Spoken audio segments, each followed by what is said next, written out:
Hello everyone, today we will study about ion dipole attraction, यानी कि ion द्विध्रुव आकर्षण क्या है।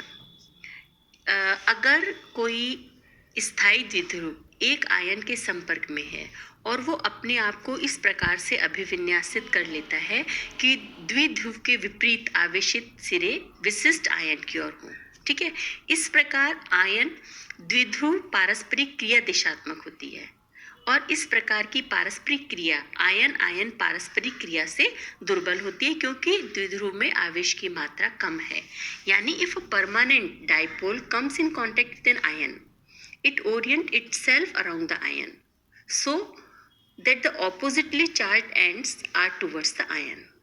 This ion dipole interaction is directional in nature. This interaction is weaker than ion-ion interaction because in dipole the amount of charge is less. है ना। The energy produced in this interaction EI is expressed as, यानी यहाँ पर जो पारस्परिक क्रिया से उत्पन्न ऊर्जा जो है EI, इसको हम किस तरह से लिखते हैं? EI is equal to minus E mu upon R square. Here E is equal to charge on ion, mu dipole moment of the dipole, R distance between the ion and the dipole. So EI is directly proportional to R raise to the power -2। ठीक है। इस प्रकार की जो पारस्परिक क्रिया है वो आयनिक यौगिकों की ध्रुवीय विलायकों में विलयता को समझाने में महत्वपूर्ण है। मतलब solubility of ionic compound in polar solvents can be explained on the basis of this interaction. Solubility of NaCl in water by this interaction is shown in figure, है ना। यहाँ पर ये दिखा रखा है, देखो ये Na+ के चारों तरफ ये है Cl- के इस तरह से, यानी attractive forces in between Na+, Cl- and water molecules, ये आपको शो कर रहा है। यहाँ पर ये Na+ का बता दिया, Cl- का बता दिया, चारों तरफ जो वाटर मॉलिक्यूल H2O जो है, तो इसके यहाँ पे प्लस प्लस माइनस इस तरह से ये शो कर रखा है। ठीक है, इससे हम इसको आसानी से समझ सकते हैं।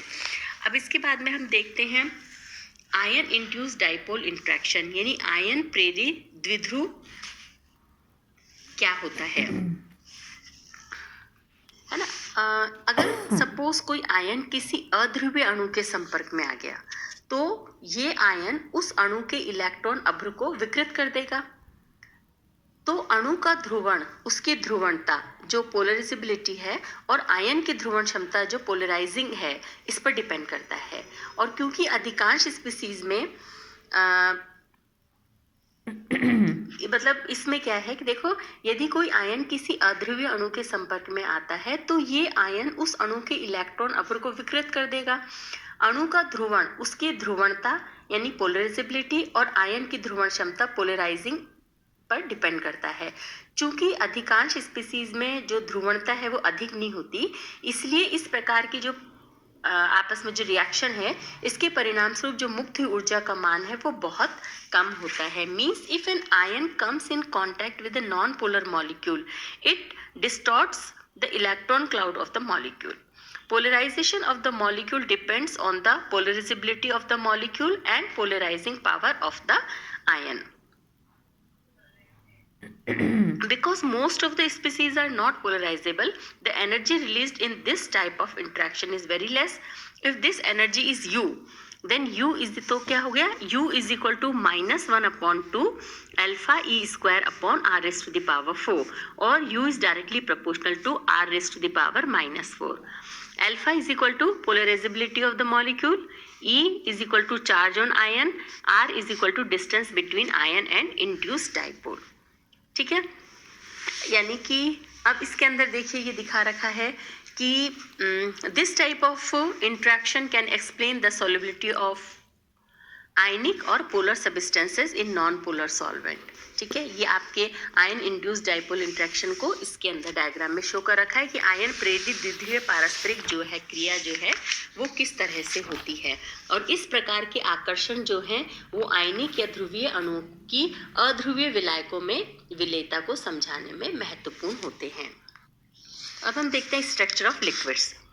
For the solid and gaseous state, there are very well developed methods and principles to study their structures, and detailed study of their structure have been made. But study of the structure of liquids could not be made as there are no well-developed theories for the structure of liquids.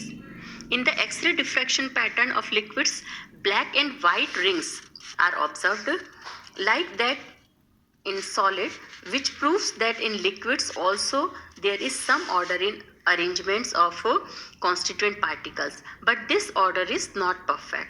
This arrangement is limited to a small distance around the reference molecule. Thus, there is short range orderness in liquids, while in solids, short range as well as long range orderness is observed. Intermolecular distance between liquid molecules is enough for their free movement. This distance further increases by increasing temperature. ये हमने सब इसमें जब gases पढ़ा है, इसके साथ में ये हम साथ में पढ़ते जा रहे हैं. The liquid molecules move more freely if temperature is increased and simultaneously disturbance in the liquid structure increases, leading it to that of gaseous state. By keeping all these factors under consideration, different theories are given, some of which बहुत सारी theories हैं. देखिए इसमें से कुछ theory हैं कि द्रव जो है वो गैस का विस्तारित रूप है, यानी liquid as an extension of the gas. Bernal और स्कॉट theory है. बर्नल और स्कॉट ने अपना जो सिद्धांत बताया था, और लिक्विड्स का जो है वो आयरिंग सिद्धांत है. तो हम देखते हैं कि द्रवों की संरचना और उसके जो विभिन्न सिद्धांत हैं वो क्या क्या हैं. Liquid as an extension of the gas, ये हम पढ़ चुके हैं गैसियस स्टेट के अंदर, कि liquids can be kept in a container like gases. There is only hydrostatic pressure of liquids because the pressure exerted by the walls of the container is such that their resultant pressure is zero. Therefore, in a static liquid, pressure at any point is same from every direction. The same property is shown by gases. Thus, liquid is considered similar to the gases. ये हमने देखा था कि अगर गैसों के समान ही द्रव को भी अगर हम किसी कंटेनर में रखते हैं, ठीक है, तो क्या होता है कि कंटेनर की दीवारें जो होती हैं वो द्रव पर इस प्रकार प्रभाव डालती हैं कि उनका जो रिजल्टेंट प्रेशर है, जो परिणामी दाब जो है वो शून्य होता है. और इस प्रकार द्रव का केवल द्रव स्थैतिक दाब यानी हाइड्रोस्टैटिक प्रेशर ही केवल होता है. और यही कारण है कि स्थिर द्रव में, स्थिर जो द्रव है उसमें किसी बिंदु पर हर दिशा से लगने वाला दाब समान होता है, और यही गुण गैसों में भी पाया जाता है. अतः हम ये कहते हैं कि द्रव को गैस के समान ही माना जा सकता है. अगर हम at critical temperature, density of liquid and gaseous state become same, and there is no difference between liquid and gaseous state, and liquid behaves as gas. If van der Waals constant in van der Waals equation of real gases are expressed in a new reference, then the van der Waals equation आपके पास में क्या हो जाती है? P plus A n square upon V square, V minus NB is equal to nRT, takes a new form which is known as van der Waals reduced equation of state. वो क्या थी आपके, ये पढ़ा हुआ है आपने कि pi plus 3 upon theta square 3 theta minus 1 is equal to 8 theta. इसमें एक बार इसको दोबारा देखो कि जो रिड्यूस्ड इक्वेशन है इसमें कि pi plus 3 upon 5 square theta, नहीं ये इसमें गलत बोल गई थी मैं, pi plus 3 upon 5 square 3 5 minus 1 is equal to 8 theta, where pi is equal to reduced pressure है ना, और 5 is equal to reduced volume, और theta is equal to reduced temperature. ये हमने पढ़ा था van der Waals इक्वेशन के अंदर. जो रिड्यूस्ड प्रेशर है वो क्या है? P upon P C. Reduced volume क्या है? V upon V C. और रिड्यूस्ड टेम्परेचर क्या है? T upon T C. It is a general equation which can be applied to both liquid and gaseous state equally. ठीक है, तो हम ये कह सकते हैं कि जो liquid as an extension of the gas. अब बर्नल और जो स्कॉट थ्योरी है द्रवों के लिए वो क्या है, देखिए कि ये सिद्धांत द्रव के अणु के अव्यवस्थित संकुलन यानी रैंडम पैकिंग पर आधारित है. एक सेकेंड. बर्नल ने द्रवों की ठोस अथवा गैस अवस्था से तुलना नहीं की, बल्कि उन्होंने क्या कहा कि द्रवों की मात्र अणु का एक रैंडम पैक है, अव्यवस्थित समूह है ही माना, जिसमें अणु अव्यवस्थित तो हैं परंतु फिर भी अपेक्षाकृत पास पास है। जैसे लकड़ी या प्लास्टिक की गेंदों द्वारा बनाए मॉडल जो हैं वो इसमें देखो डायग्राम के अंदर दिखाए हुए हैं। इस मॉडल के अनुसार द्रव के अणु अनियमित बहुफलीय है ना पॉलीहेड्रल आकृति बनाते हैं, जिसमें जो सामान्यतः तलों की संख्या जो है वो 13 तथा तल की आकृति जो होती है पंचभुजीय होती है। और इस प्रकार की संरचना एक जो क्लोज पैकिंग को शो करती है, परंतु संकुचन ढीला होना भी बताती है। और इस प्रकार द्रव में जो है वो शॉर्ट रेंज व्यवस्था पाई जाती है, लेकिन जो लॉन्ग रेंज जो है वो अव्यवस्था होती है। ठीक है, द्रव अवस्था में संकुलन को आकर्षण के बल प्रभावित नहीं करते, बल्कि प्रतिकर्षण के बल प्रभावित करते हैं। अतः द्रवों की संरचना में जो समन्वयी संख्या है 4 से लेके 11 के बीच परिवर्तित होती रहती है। मतलब बर्नेल और स्कॉट थ्योरी क्या कहती है? This theory is based on random packing of liquid molecules. Bernal did not compare liquid state with gas और solid state, but the considered liquid as random pack of molecules where there is no particular arrangement of liquid molecules, but they are comparatively close to each other.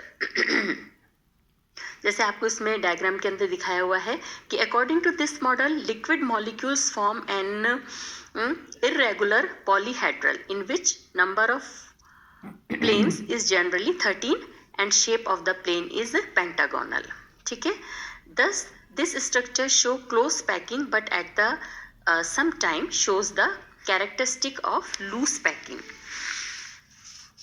ये देखो diagram के अंदर ये दिखा रखी है, ये लिक्विड की और ये देखो सॉलिड की.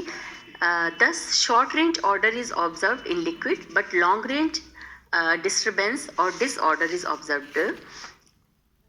In liquid state, packing of molecules is not affected by force of attraction but force of repulsion effect the packing. ठीक है, in structure of liquid coordination number varies between 4 to 11.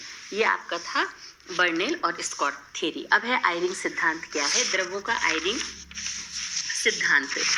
इस theory के according देखिए कि जब किसी ठोस को द्रव में परिवर्तित किया जाता है तो उसके आयतन में सामान्यतः 10% की वृद्धि होती है, जबकि इंटरमॉलिक्यूलर स्पेसिंग में यानी अंतरा आणविक दूरी में लगभग 3% की ही वृद्धि होती है. यानी पूरे आयतन में द्रव के अणु होते हैं परंतु 3% आयतन में अणु नहीं पाए जाते. ये जो वैकेंट यानी स्थान, ये जो रिक्त रहता है, ठीक है, इसके बीच में ये स्थान जो रिक्त रहता है, तो 1933 में आयरिंग ने इन रिक्त स्थानों को क्या कहा था? फ्री वॉल्यूम बोला, मुक्त आयतन जो है मुक्त आयतन की संज्ञा दी. ये रिक्त स्थान आणविक आकार के होते हैं और पूरे द्रव में अव्यवस्थित रूप से बिखरे हुए रहते हैं. देखो जैसे इसके अंदर ये दिखाया हुआ है. अब रिक्त स्थानों के अणु में अधिकतम अव्यवस्था डिसऑर्डर जो है गैस के समान जो अणु होते हैं जैसे उनमें पाई जाती है उसी तरह की अव्यवस्था इसके अंदर होती है, जबकि अन्य अणु में व्यवस्थित संरचना ठोस के समान जैसे अणु में होती है उस तरह की पाई जाती है.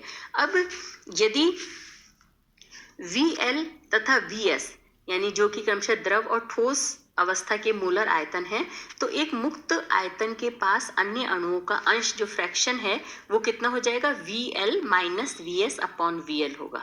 ठीक है, यानी अणुओं के इस अंश का व्यवहार गैस के समान होगा, जबकि बचे हुए अणुओं का अंश जो है VS माइनस VL का व्यवहार किसके समान होगा? ठोस के समान होगा.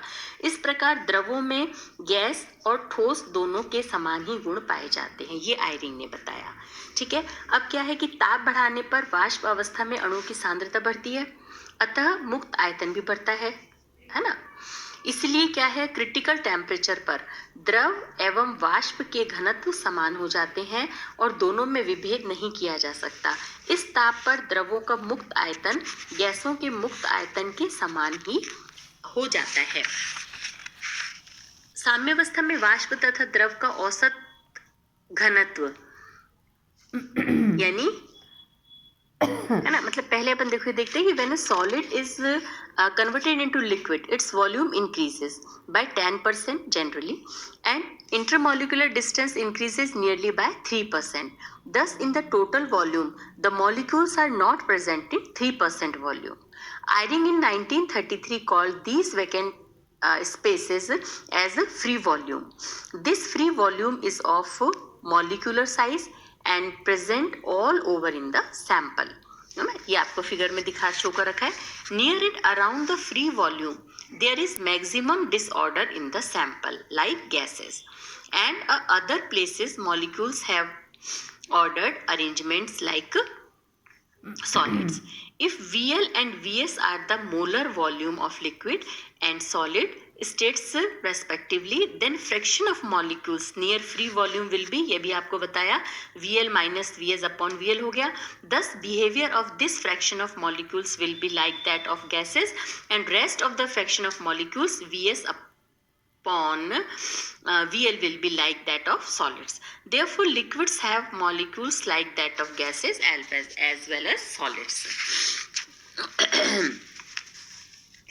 By increasing temperature, density of vapor pressure increases and hence free volume also increases. Clear? At critical temperature, densities of vapor phase and liquid becomes equal and both cannot be differentiated. At this temperature, free volume of liquids becomes equal to free volume of gases. Clear?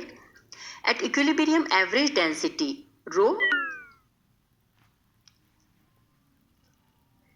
of vapor pressure and liquid must be nearly constant, but practically with the increase in temperature it decreases by a small factor shown by the following relation. ये जो density of vapor है ये is equal to R0 minus alpha T, where ये जो आपके R0 and alpha are constant depending upon nature of the substances. This equation was given by the Cayley and Matthias. ठीक है. This relation is known as law of rectilinear diameter, यानी सरल रेखीय व्यास का नियम, इसे हम कहते हैं. This law is shown in figure के अंदर देखो दिखा रखा है. For some gases and their liquids in the form of reduced temperature T upon TC and reduced density rho upon rho C, है ना. इससे दिखा रखा है, यहाँ पे रिड्यूस टेम्परेचर दिखा रखा है T अपॉन TC और इधर एक्स एक्सेस पे आपके ले रखा है लिमिटिंग डेंसिटीज यानी रो अपॉन रो सी, है ना. ये रिड्यूस्ड इससे बता रखा है. तो अब ये देखिए इसका ये अब यहाँ पर हम देखते हैं अकॉर्डिंग टू आयरिंग एंड री, इनके अकॉर्डिंगली क्या है कि किसी द्रव की जो ऊष्मधारिता है उसको उपयुक्त विवेचन के आधार पर ज्ञात किया जा सकता है. इसके लिए उन्होंने एक समीकरण दिया था, यानी कि हम आयरिंग और री के अकॉर्डिंगली क्या है, heat capacity at constant volume CV of a liquid can be calculated from the above discussion. They have derived an equation, ये इक्वेशन दी उन्होंने. CV is equal to VS upon VL 3R plus VL minus VS upon VL 3/2R. Here R is gas constant. The value calculated from this equation match with the experimentally observed values mainly for monoatomic liquids. Hence this theory is proved. है ना कि यहाँ पर ये जो इस समीकरण द्वारा हम परिकलित मान और प्रायोगिक मानों में काफ़ी मेल खाते हुए हैं, विशेष रूप से एक परमाणु द्रवों के लिए, अतः इस सिद्धांत की पुष्टि होती है. क्लियर? ओके. अब हम नेक्स्ट उसमें पढ़ेंगे स्ट्रक्चर ऑफ लिक्विड वाटर, जल जो है उसकी संरचना किस तरह की है. Okay, thank you, have a nice day.